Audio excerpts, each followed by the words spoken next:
का तीसरा प्रश्न करेंगे, जिसे हमें द्विघातीय सूत्र का प्रयोग करते हुए मूल ज्ञात करना है।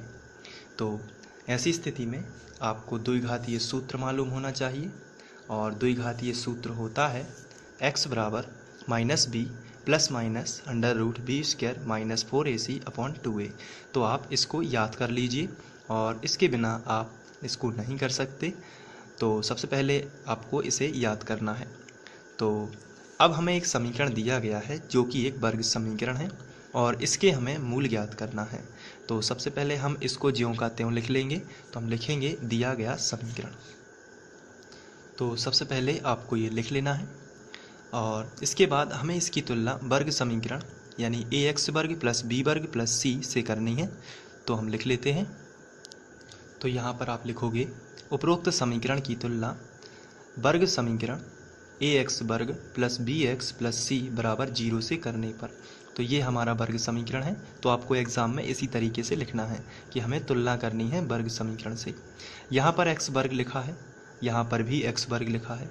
तो क्या आप बता सकते हैं a का मान कितना होगा? तो आंसर है a का मान 4 होगा। तो हम यहाँ पे लिखेंगे a बराबर 4। अब हम x की बात करते हैं।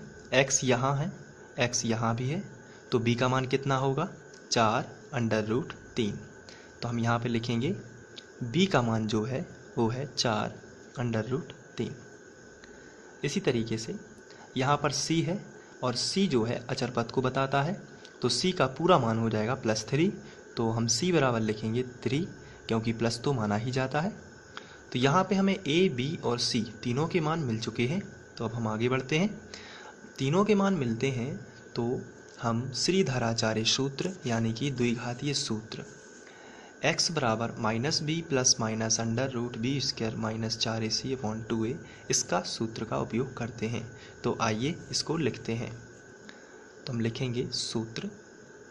आप चाहें तो द्विघातीय सूत्र भी लिख सकते हैं। x बराबर minus b plus minus under root b square minus 4ac/2a। आपको इसे याद कर लेना है क्योंकि फॉर्मूले के बिना आप क्वेश्चन का हल नहीं कर सकते, कोई भी सवाल नहीं कर सकते यदि आप फॉर्मूला नहीं जानते। बहुत ही सिंपल है लेकिन याद करना। बराबर के नीचे आप बराबर लगाएंगे। माइनस लगा है तो आप सबसे पहले तो माइनस लगाएंगे। ये माइनस लगा है इसलिए आप यहाँ पर माइनस लगा दीजिए। इसके बाद यहाँ पर b लिखा है और b का मान आप यहाँ पर देख रहे हैं कितना है? 4 अंडर रूट 3। तो हम यहाँ पर लिख देंगे 4 अंडर रूट 3। बिल्कुल सिंपल है। सबसे पहले आपको माइनस लगा देना है, फिर b का मान लिख देना है, फिर प्लस माइनस हमारा फॉर्मूला कहता है। तो चलिए प्लस माइनस लगा देते हैं अंडर रूट।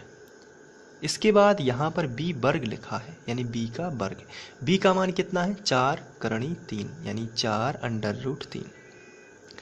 तो हम यहाँ पर 4 अंडर रूट 3 लिखेंगे लेकिन यहाँ पर b का वर्ग है, लेकिन b अकेले का मान है 4 करणी 3, 4 अंडर रूट 3। लेकिन यहाँ पर वर्ग लगा है तो आप यहाँ पर वर्ग लगा दीजिए। इसके बाद माइनस है तो आप माइनस लगाएंगे। केवल आपको मान ही रखना है, बाकी सब ज्यों का त्यों। प्लस है तो प्लस, माइनस है तो माइनस। 4 लिखा है तो आप 4 लिखोगे। 1 का मान आपके पास है जो कि 4 है तो आप a का मान ब्रैकेट में रखोगे 4। इसी तरीके से c का मान 3 रखोगे तो आप यहाँ पर c का मान 3 रखोगे और यहाँ पर रूट आगे तक बढ़ा दोगे। इसके बाद बटे 2a जो है हम यहाँ पर स्केल की सहायता से खींच लेते हैं लाइन और नीचे 2 लिखा है तो 2 और a का मान आप ऊपर देख सकते हैं 4 है तो हम यहाँ पर गुणा में 4 लिख देंगे। इसको आगे सॉल्व करेंगे। अब बराबर के नीचे बराबर minus 4 under root 3 plus minus root. यहाँ पर आप देखोगे 4 करणी 3 का वर्ग है। तो आइए इसको समझते हैं कि इसका आंसर क्या आएगा। यहाँ पर रफ का इस्तेमाल कर लेते हैं। 4 करणी 3 का वर्ग का मतलब है इसको हम 2 बार लिखेंगे। 4 करणी 3 गुणित 4 करणी 3। ध्यान से आपको देखना है।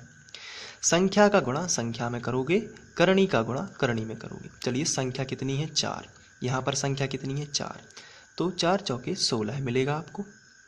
इसके बाद करणी 3 का गुणा करणी 3 में करोगे तो 3 बाहर आएगा। करणी 4 का गुणा करणी 4 में करोगे तो 4 बाहर आएगा। करणी 5 का गुणा करणी 5 यानी √5 मल्टीप्लाई बाई √5 तो 5 बाहर आएगा।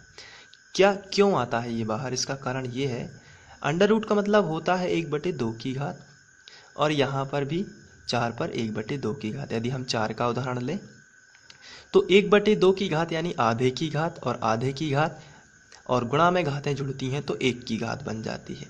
इसलिए आप यहाँ पर सबसे पहले आपको संख्या का गुणा संख्या में करना है तो 4 चौके 16 आएगा। इसके बाद करणी 3 का गुणा करणी 3 में होगा तो 3 बाहर आएगा। अब इसका मल्टीप्लाई करेंगे तो 16 तिया 48 आएगा। तो आप यहाँ पर देख सकते हैं कि आपका जो फाइनली आंसर आया है इसका वो 48 आया है। तो हम यहाँ पर लिखेंगे 48। इसके बाद एक ही माइनस है, अगर यहाँ पर माइनस होता तो माइनस माइनस प्लस हो जाता, लेकिन अभी तो नहीं है इसलिए हम यहाँ पर माइनस लगा देंगे। इसके बाद माइनस लगाने के बाद आप यहाँ पर देखोगे 4 चौके 16 और 16 तिया 48, ये भी हमें 48 मिल रहा है। और बटे में यदि आप जाओ तो 4 दूनी 8 मिलेगा, और ये x के बराबर चल रहा है। आगे बढ़ते हैं। x बराबर -4 √3। अब यहाँ पर आप 0 बना रहे हैं, क्योंकि 48 में से 48 जाएगा तो हम यहाँ पर प्लस माइनस ज्यों का त्यों लिखने के बाद 48 में से 48 जाएगा तो 0 ही बचेगा, और √0 का मतलब 0 ही होता है, और बटे में आएगा 8। तो अब 0 का कोई यहाँ पर महत्व नहीं है, इसलिए हम 0 को हटाएंगे तो 0 के चिन्ह प्लस माइनस दोनों ही हट जाएंगे। तो x का जो मान आएगा नया वो आएगा 4 -4 करणी 3 बटे 8, इस तरीके से। अब आपको यहाँ पर देखना है 4 एकम 4 और 4 दूनी 8, ये कैंसिल हो रहा है तो इसको कैंसिल कर देते हैं।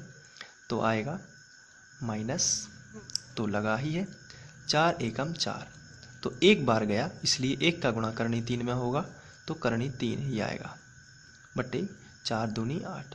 तो यहाँ पर x का हमें मूल मिलेगा, जो मिलेगा माइनस करणी 3/2, जो कि एक ही बार मिलेगा। इसका मतलब अगर हम इसे गुणनखंड विधि से या वर्गमूल बनाने की विधि से करेंगे तो 2 आंसर आएंगे, और दोनों आंसर एक से होंगे। इसलिए जो श्रीधराचार्य सूत्र है वो एक बार इंडिकेट करता है कि x का जो मान है वो एक ही है। तो यहाँ पर हम लिखेंगे अतः, इस तरीके से आपको एग्ज़ाम में लिखना है, अतः 4x वर्ग प्लस 4 √3x प्लस 3 बराबर 0 जो है का अभीष्ट मूल जो है वो कितना होगा, अभीष्ट मूल ये होगा -√3/2। तो इस